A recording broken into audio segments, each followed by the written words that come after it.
All right, guys, welcome back. Welcome back to the wonderful world of Pre-Calc, right? Today we're going to look at 2.4, which is all about complex numbers.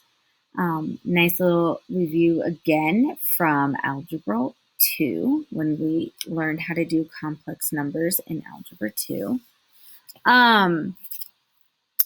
So we have 4 objectives today. Okay, so our first objective is to use the imaginary. So use the imaginary unit I to write complex numbers.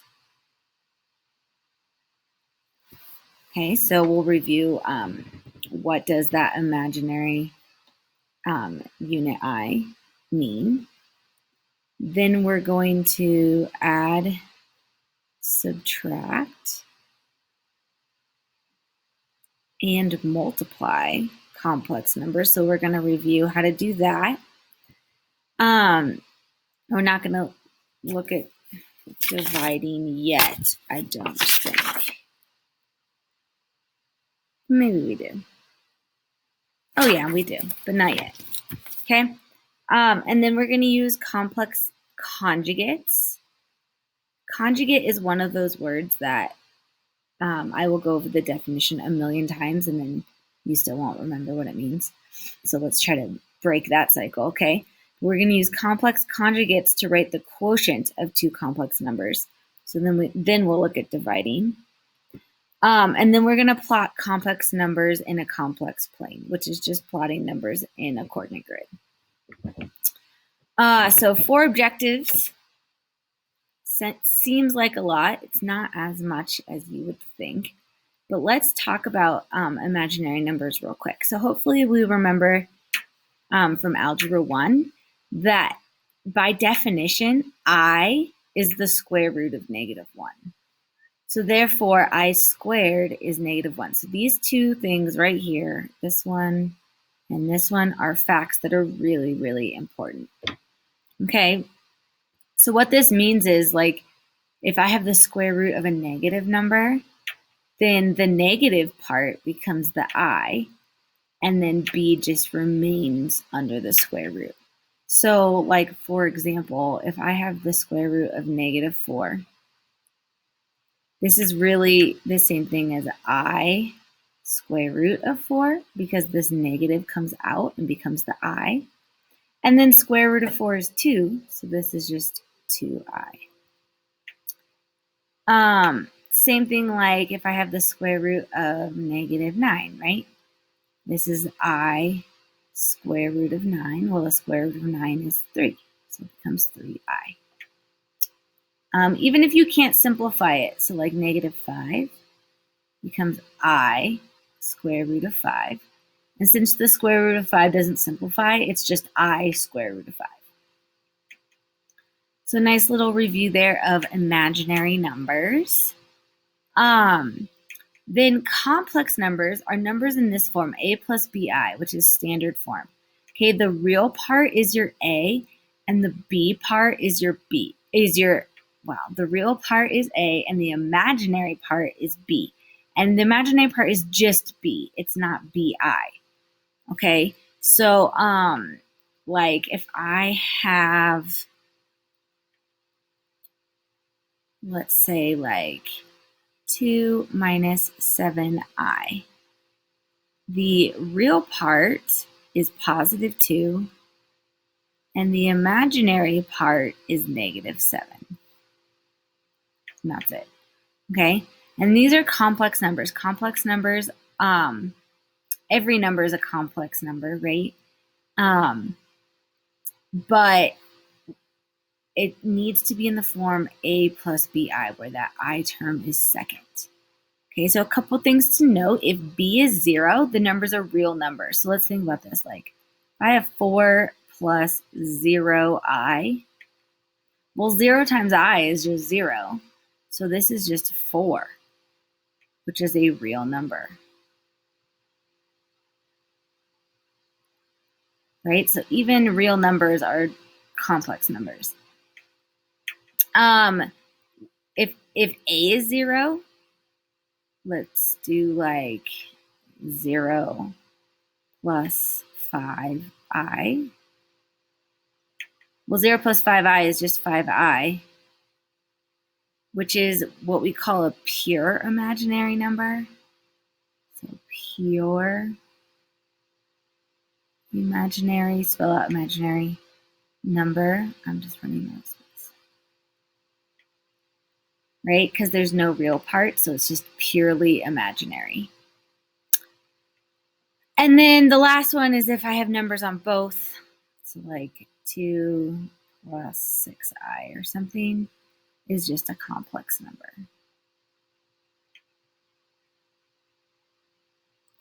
So you can have a real number, you can have a pure imaginary number, or you can have a complex number. And then this is kind of silly, equality of complex numbers. If A and C are the same number and B and D are the same number, then those complex numbers are equal to each other, which kind of makes sense, okay? The great thing about complex numbers is that you kind of just treat that I like you would any variable. So let's look at some examples of adding and subtracting complex numbers.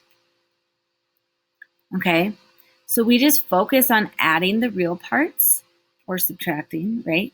And then adding or subtracting the imaginary parts. So I'll make a note of that. That might help. So add the real and then add the imaginary.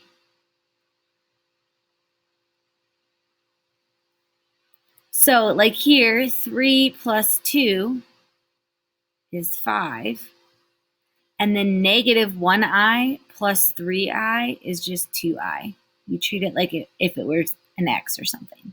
And that's it. That's my answer. For part B, I actually have to get rid of these square roots first. So the square root of negative 4 is 2i plus, and I have negative 4. And then the square root of negative 4 again is 2i, and I have this minus, so it'll be minus 2i. And then I'm just going to combine my like terms. So 2i minus 2i is 0, so those just cancel. So I'm just left with negative 4. And that's it. When you're subtracting, you have to make sure to distribute this negative. So I'm going to distribute. So I have 3 plus 2 minus 3i, right? Because I'm distributing this negative. And then I have minus 5 plus I. And now I can combine my like terms. 3 plus 2 is 5. Minus 5 is 0. So the 5's go away. So I'll write that 0. And then negative 3i plus I is negative 2i. So I just get negative 2i. And then lastly, I have a plus and a minus. So I'm just going to write down my two positive terms. And then I'm going to distribute the negative. So minus 7 minus I. And now I just combine my like terms. So 3 plus 4 is 7. Minus 7 is 0. And then 2i minus I is I. Minus I is 0i. So in this case, I just get 0. So hopefully adding, subtracting is not so bad, right? Just treat it, the I, like a variable and combine your like terms. Let's look at multiplying here. Same idea, you just think of your I as a variable. The only thing that we have to remember is that I squared equals negative 1. And that's the big thing right here. Super important, don't forget it. So I'm going to treat my I like a variable. However, if I get an I squared, I have to replace it with negative 1.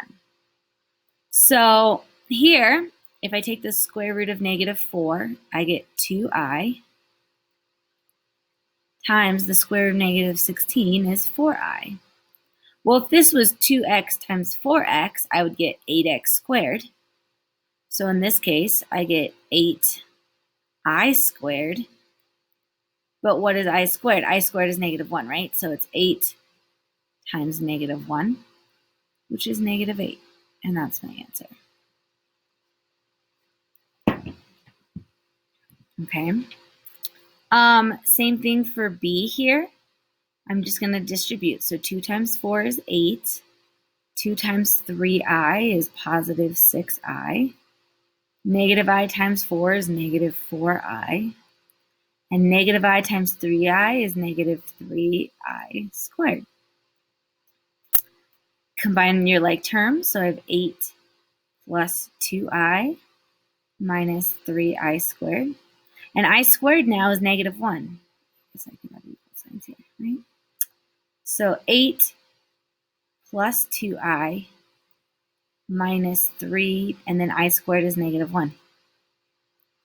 So I have 8 plus 2i plus 3. And then remember that I always have to write my answer in the form of a plus bi. So I want that I term to go second. So this is actually going to be 11 plus 2i. Because I want my real term to go first and then my imaginary term to go second. Okay, so I want you guys to try C, D, and E. Okay, so and then when you're ready to go over them, you can go ahead and hit play. But try C, D, E. Good luck. Let me know if it's not working out for you, if you need something, right? Give it a shot, and then when you're ready, just hit play and we'll go over it. Okay, so let's go over these and see how we did. So hopefully for C, we distributed, right? 3 times 3 is 9 minus 6i plus 6i minus 4i squared. Well, the 6i and negative 6i cancel, so I get 9 minus 4, and then I squared is negative 1. So this becomes 9 plus 4, which is 13. So my answer there is just a real number, which is 13. For D, when I distribute, I get negative 4i plus 20i squared. Well, I squared is negative 1, so negative 4i plus 20 times negative 1. And then I want to make sure I write it in the right form. So I get negative 20 minus 4i is my answer. And then the last one, hopefully you did not distribute this, okay? Remember that if you have a parentheses squared, your only option is to write it out twice. That is my only option. And then distribute, okay? If you just said that this was 9 plus 4i squared, you killed a puppy, and that's really sad, and please don't do that, okay? So, and if you're watching this and you have no clue what I'm talking about, there's posters in my classroom that explain that. So, okay, so if we distribute, 3 times 3 is 9. 3 times 2i is 6i. 2i times 3 is also 6i. And then 2i times 2i is 4i squared. So now I get 9 plus 12i plus 4 times negative 1. So that gives me 9 minus 4 is 5 plus 12i.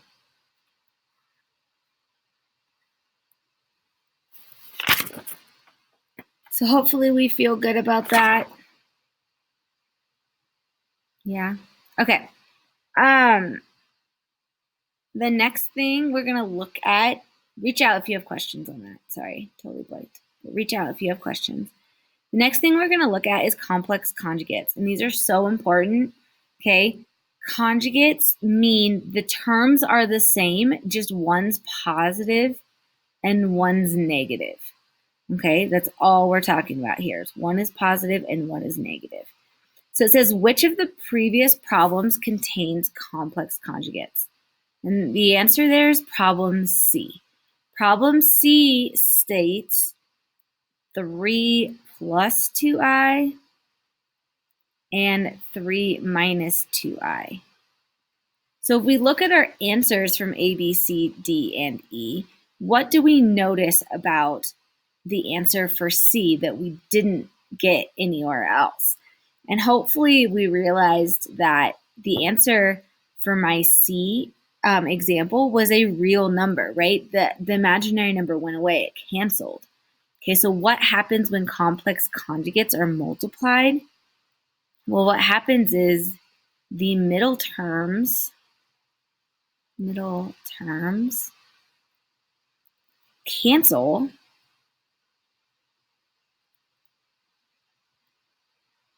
and the result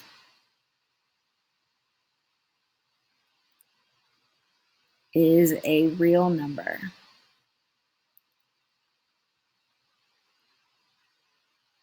Oops, sorry. So what we mean here is that there's no more I.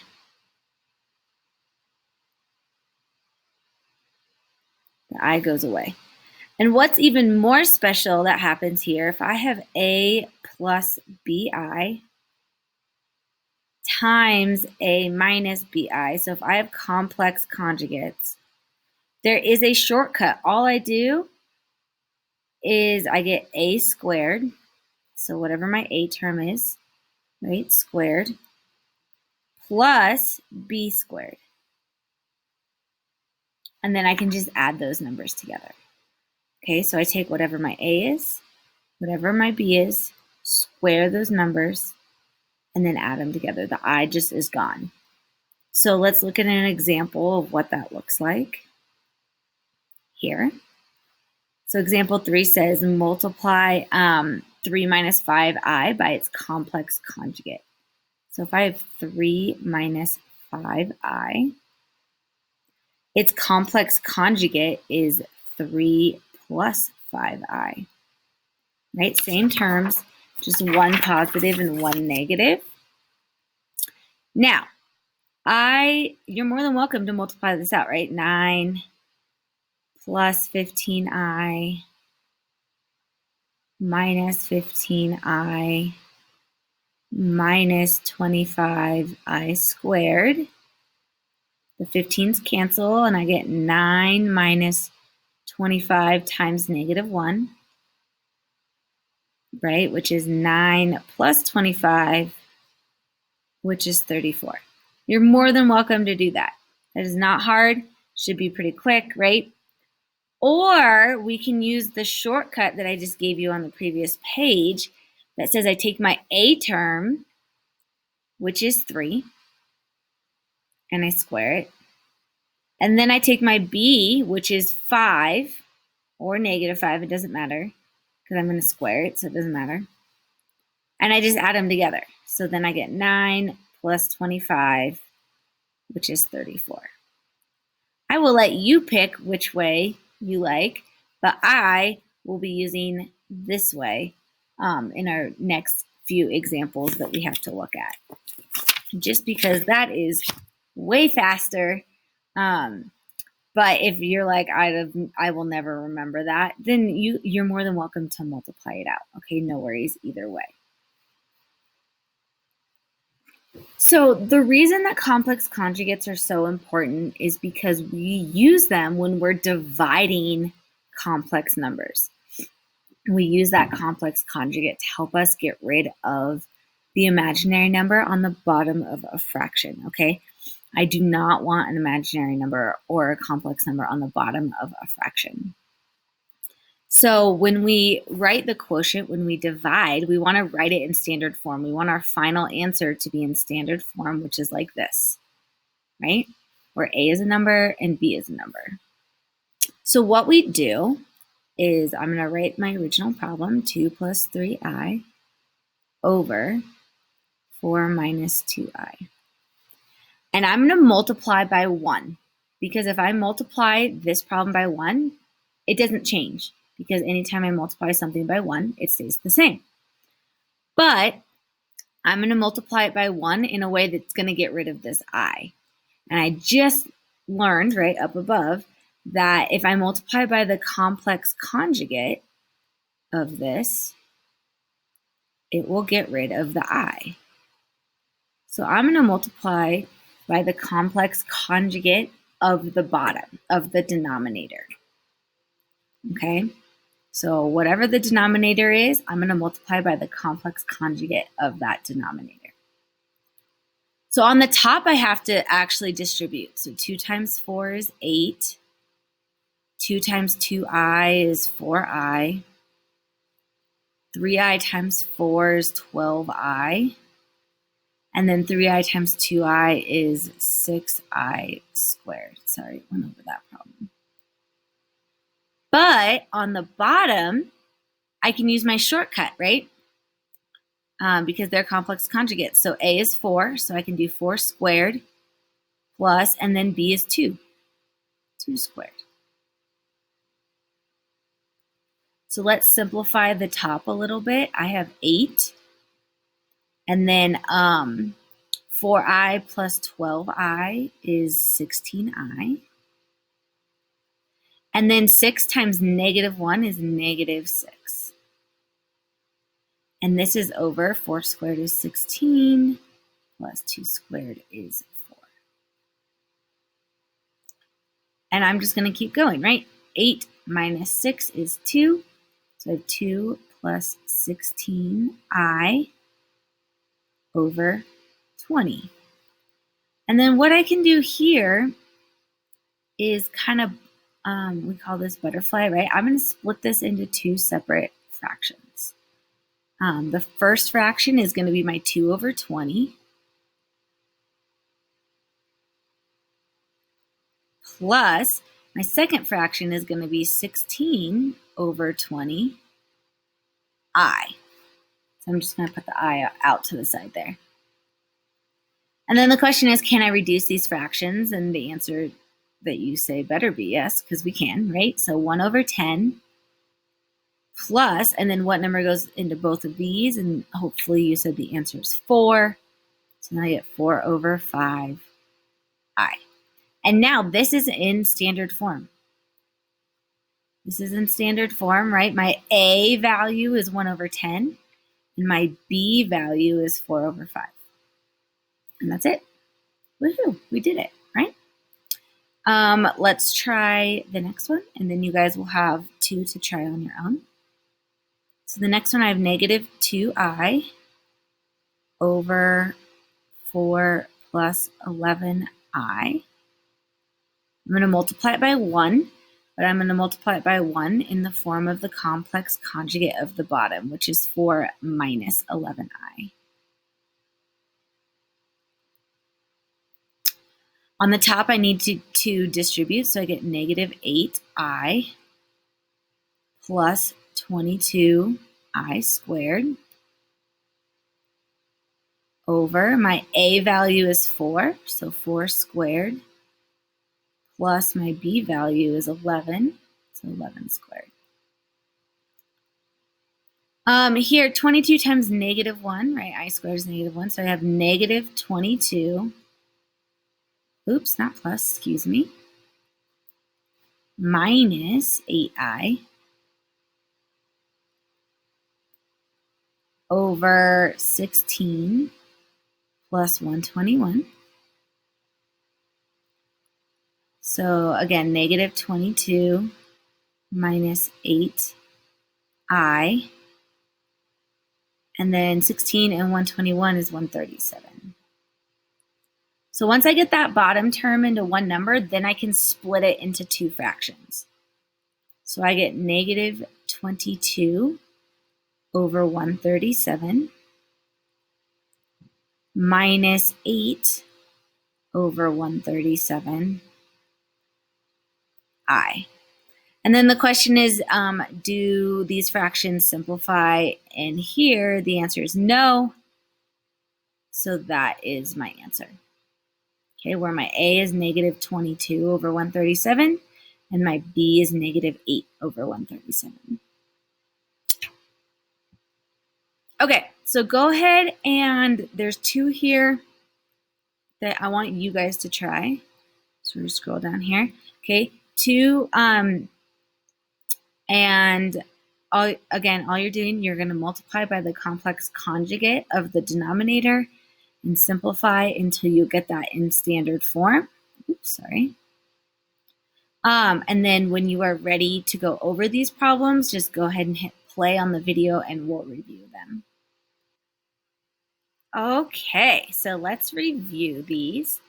So I have 5 plus 4i over 4 minus 2i. So I'm going to multiply by the complex conjugate, which is 4 plus 2i over 4 plus 2i. And that looks like subtraction kind of, there we go. So when I distribute the top, I have 20 plus 10i plus 16i plus 8i squared over 4 squared plus 2 squared, right? Using my shortcut. So I have 20 plus 26i minus 8, right? Because I multiply I squared is negative 1. 16 plus 4 is 20. So I have 14 plus 26i over 20. I can split this into two fractions, so 14 over 20 plus, my pen is really jumpy, I'm sorry, 26 over 20i.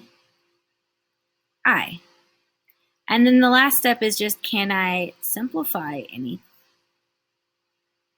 Oh gosh, you guys, why didn't you yell at me, right? This is definitely a 12, not a 14.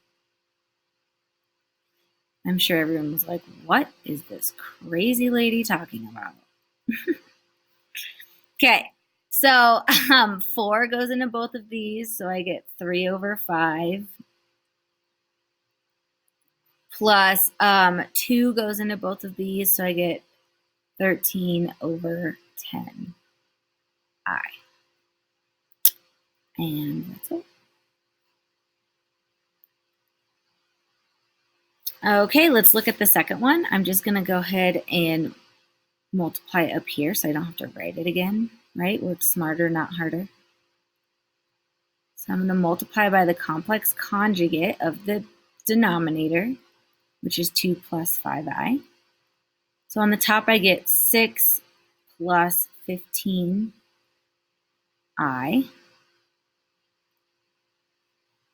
over 2 squared plus 5 squared. And as you get more comfortable, you can start combining steps together, right? You can probably figure out that this is 29 without having to actually write 2 squared plus 5 squared. So really up to you, okay? So I have 6 plus 15i over 29. And then when I split this, I get 6 over 29 plus 15 over 29i. And none of those fractions reduce because 29 is a prime number. And there's my answer. So hopefully we feel good, living the dream, right? Doing all sorts of fun stuff here. If you need help on this, make sure you reach out and let your teacher know. Last thing that we're going to look at on this page is just plotting these numbers in the complex plane. This is like super easy, okay? So a complex plane is only different than a regular coordinate plane because the x-axis is your real numbers and the y-axis are your imaginary numbers. So when I look here, this is my real part. So my real is 2. And then my imaginary part is 3, right? So positive 3. So I go positive 2 on the real, positive 3 on the imaginary, and that is point A. And that's literally it. Okay. The same thing for B. I go negative 1 on the real and positive 2 on the imaginary. So -1, positive 2, and that's B. So go ahead and do C and D real quick, and then we'll move on. Okay, so for C, there is no imaginary part, right? So this is like 4 plus the imaginary part is 0. So it's 4 on the real, 0 on the imaginary. So this is point C. And then same thing here, there's no real part. So this is like 0 minus 3i. So 0 on the real and then -3 on the imaginary. And that's it. Not so bad. Hopefully we feel okay about that. We have 1 page left and it's going to be a bunch of review. So it should go pretty quick here. But at this point, you can do the 2.4 homework if you've gotten this far. Okay. But the last thing that we're going to look at, or sorry, the last 2 things are simplifying square roots and then the quadratic formula we'll just review really quickly. Okay, so performing operations with square roots of negative numbers. So the first thing that I have to do if I have a negative square root is I have to get rid of that square root and make it an I. Okay, so this is really I square root of 27 plus I square root of 48.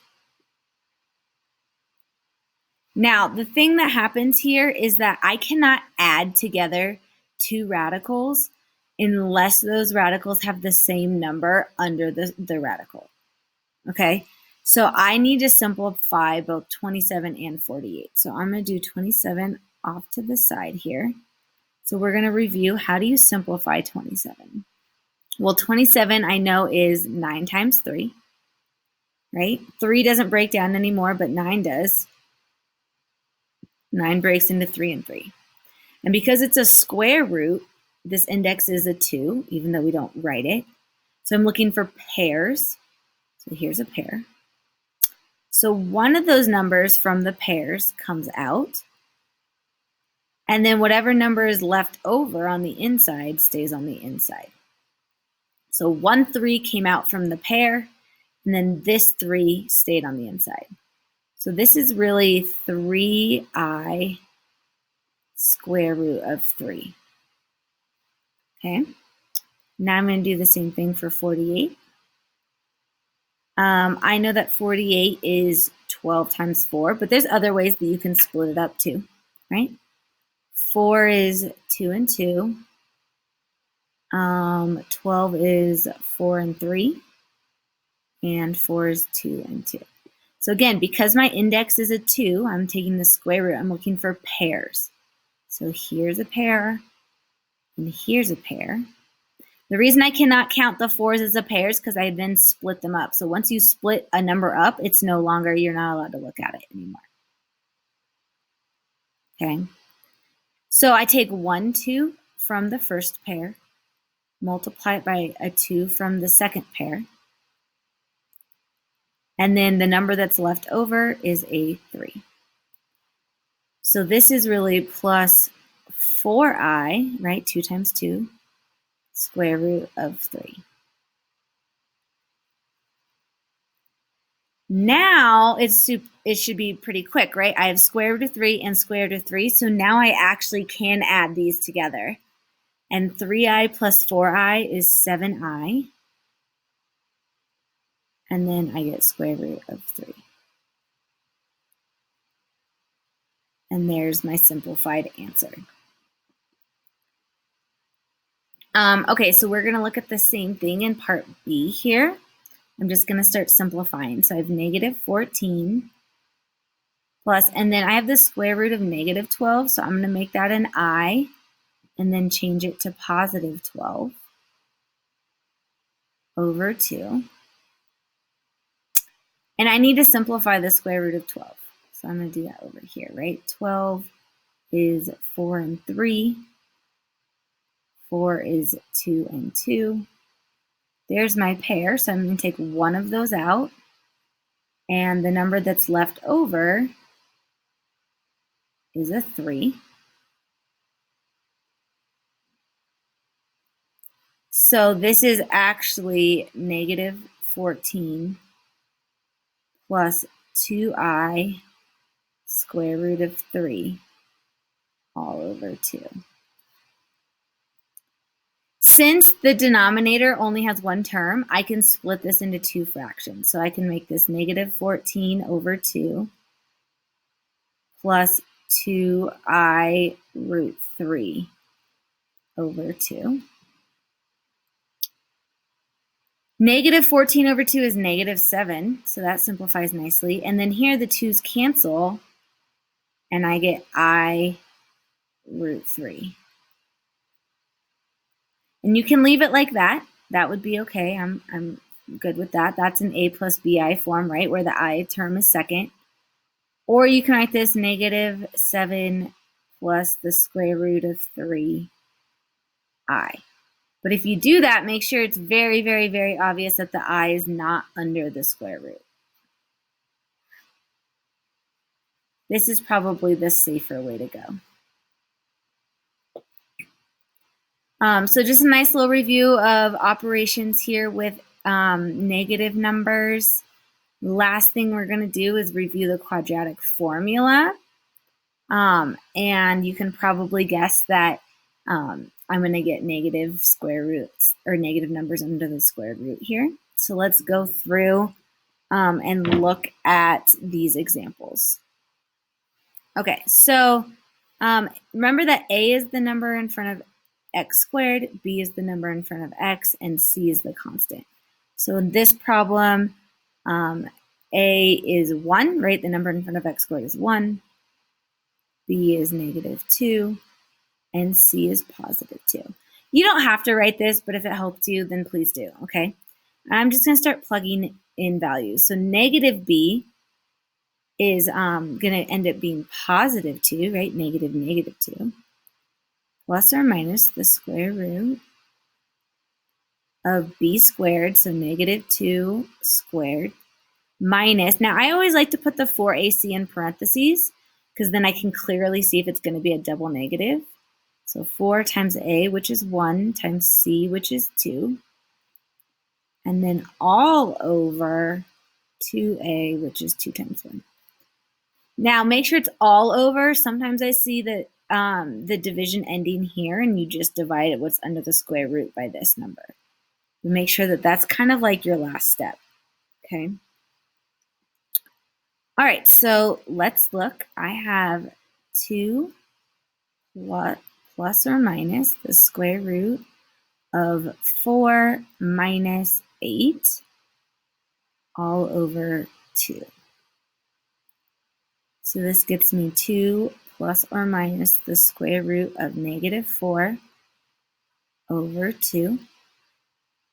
Well, the square root of negative 4 is 2i, so I have 2 plus or minus 2i over 2. Then I can split this into two fractions, so 2 over 2 plus or minus 2i over 2.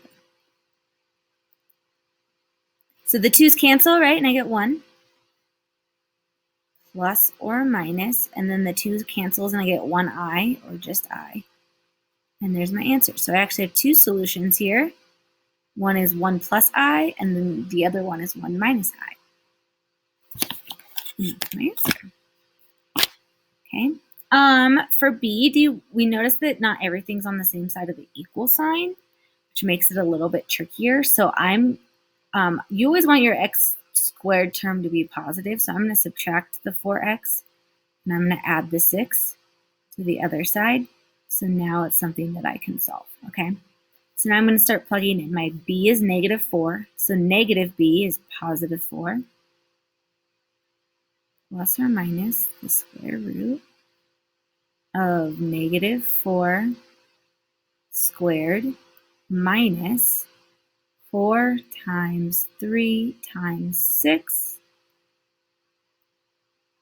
all over 2 times 3. So I start simplifying. I get 4 plus or minus the square root of 16 minus 72 all over 6. I don't need this square root to be so long.